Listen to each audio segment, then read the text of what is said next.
हरे कृष्णा, सभी को राधे राधे। तो देखिए, आप सभी ने जन्माष्टमी का त्यौहार बहुत ही अच्छे से मनाया। तो अब हमारा फ़र्ज़ बनता है कि हम अपने ठाकुर जी की छठी का त्यौहार बहुत ही अच्छे से मनाएं। क्योंकि देखिए, जब हमारे घर में विग्रह होते हैं, तो हमारे घर में जब विग्रह होते हैं तो हमारा ये फ़र्ज़ बनता है कि हम अपने ठाकुर जी के सभी उत्सव बहुत ही अच्छे से सेलिब्रेट करें। हमने जैसे जन्माष्टमी का त्यौहार मनाया है, तो हमारा छठी का त्यौहार उनका मनाना भी बहुत ही ज़रूरी हो जाता है। तो छठी का त्यौहार कैसे मनाया जाता है, यही आज की वीडियो में हम देखेंगे।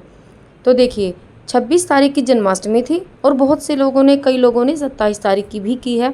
तो जिसने 26 तारीख की जन्माष्टमी की है, वो 31 तारीख को छठी का त्यौहार मनाएंगे।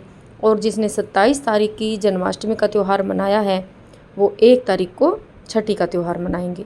तो आप अपने इसी हिसाब से देख लें कि आपने जन्माष्टमी का त्यौहार किस दिन मनाया है।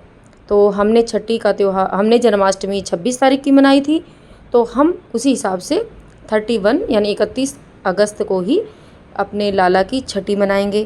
तो छठी का त्यौहार कैसे मनाते हैं, आज की वीडियो में यही देखेंगे। तो चलिए देख लेते हैं कि किस तरह हमें अपने ठाकुर जी की छठी का जो उत्सव है वो मनाना है।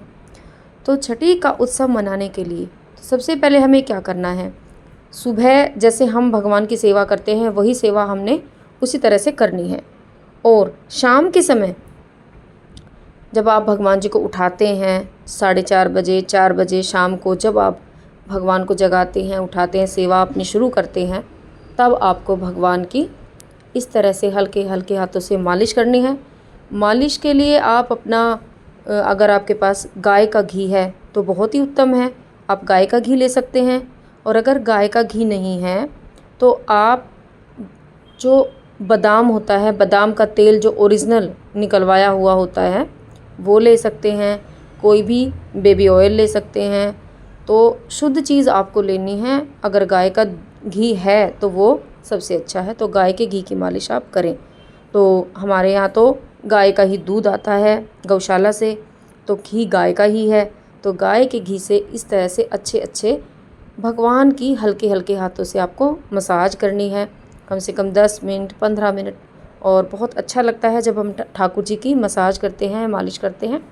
इस तरह से आपको मसाज करनी है।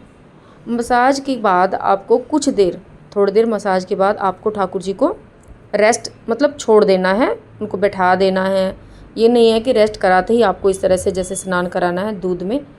तो आपको इस तरह का कोई पात्र लेना है, आपके जिस तरह के भी ठाकुर जी हैं साइज के, उसी हिसाब का आप पात्र ले लें। इस तरह से आपको ठाकुर जी को दूध में डुबकी लगानी है। ध्यान रहे जिस दूध में आप डुबकी लगवा रहे हैं भगवान जी की, वो कच्चा दूध हो, गर्म हुआ हुआ ना हो। और 3 बार इस तरह से डुबकी लगवानी है, फटाफट से भगवान को आपको डुबकी लगवानी है दूध में। कहते हैं छठी का दूध, तो इसलिए छठी का दूध याद रखना, मतलब इसलिए बोला जाता है कि दूध में भगवान जी की इस तरह से डुबकी लगवानी है। और जब आप डुबकी लगवाएंगे उसके बाद आपको भगवान का तभी स्नान कराना है। स्नान के लिए आप शुद्ध जल से भगवान का स्नान कराएं, वो आपकी इच्छा है आप किस तरह से भगवान का स्नान करा रहे हैं। अगर आपको लगता है कि दूध ठंडा था, भगवान के शरीर पर थोड़ा सा चिकनाहट हल्की सी जम गई, तो हल्का सा आप जो गुनगुना पानी होता है, गरम नहीं लेना है बिल्कुल भी, वो पानी ले सकते हैं। वरना आप ताज़ा पानी से स्नान भगवान का करा सकते हैं। और ताज़ा पानी से स्नान कराने के लिए आपको इस तरह से साथिया बना सकते हैं, क्योंकि भगवान की छठी है तो थोड़ा सा तो आप कर सकते हैं। क्योंकि देखिए, हम जब डेली भगवान का स्नान कराते हैं तो इतना समय हमारे पास नहीं होता है कि हम भगवान जी के लिए, जैसे हम साथिया बनाया है या हम पुष्प वगैरह रखते हैं, देखो फटाफट से हो जाता है। तो अगर कोई त्यौहार है, फेस्टिवल है भगवान जी का, तो इसलिए तो हम अच्छे से सेलिब्रेट कर सकते हैं। तो इस तरह से आप भगवान का स्नान कराएं। भगवान का जब भी आप स्नान करा रहे हैं तो कोई ना कोई मंत्र आप ज़रूर बोलिएगा। ओम नमो भगवते वासुदेवाय नमः, नंद के आनंद भयो जय कन्हैया लाल की।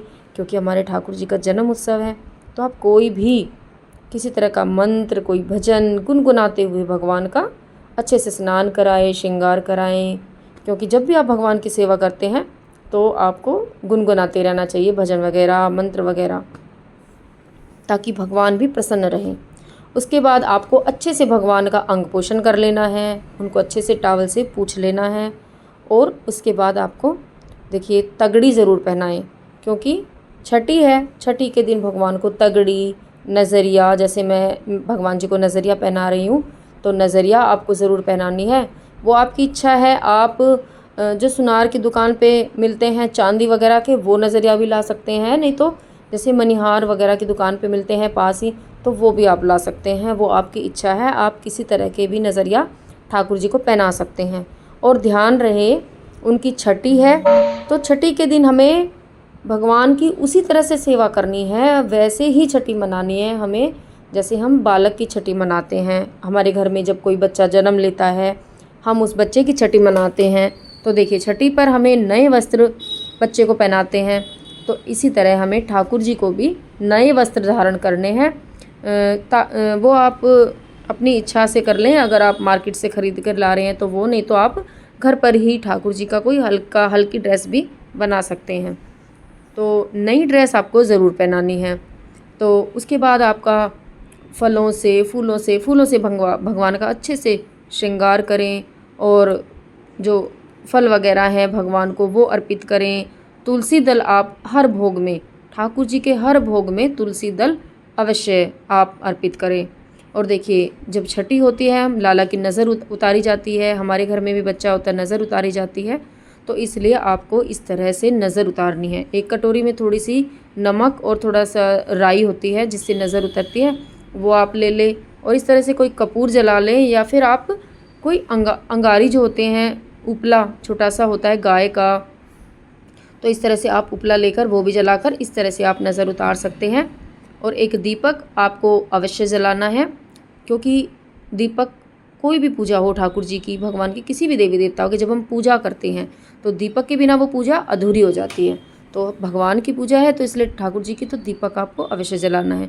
दीपक का आपको पूजन भी करना है, तिलक लगाना है ठाकुर जी के साथ साथ। और देखिए इस दिन ठाकुर जी का छठी के दिन भोग, स्पेशल भोग होता है कढ़ी और चावल का, वो आपको ज़रूर बनाना है।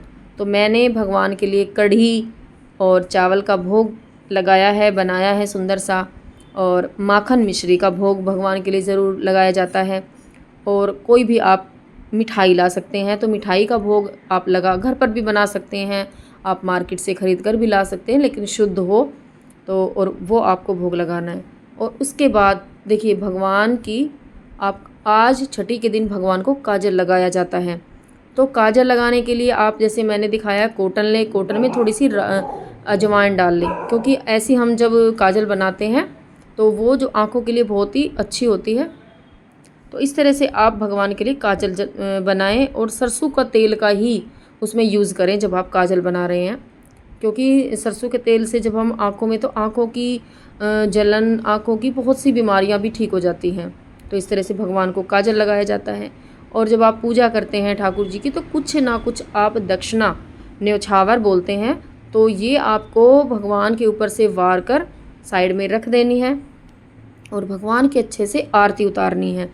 और देखिए जब आप जो ये दक्षिणा आप भगवान की रख रहे हैं, वो आप बाद में भगवान के यूज़ में, मतलब भगवान को भी कोई आपको सामान लाना है, कोई भी चीज़ भगवान की सेवा के लिए आप वो यूज़ कर सकते हैं। और यह आपकी इच्छा है कि अगर आपके यहाँ पर कोई किन्नर है आसपास, तो आप ये पैसे किन्नर को भी दान कर सकते हैं।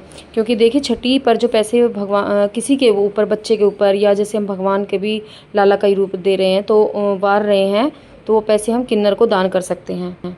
और इसी तरह से लाला की छठी का त्यौहार मनाया जाता है। अगर मेरी वीडियो आपको पसंद आई है तो मेरी वीडियो को लाइक करें, चैनल को सब्सक्राइब ज़रूर करें। हरे कृष्णा, सभी को राधे राधे।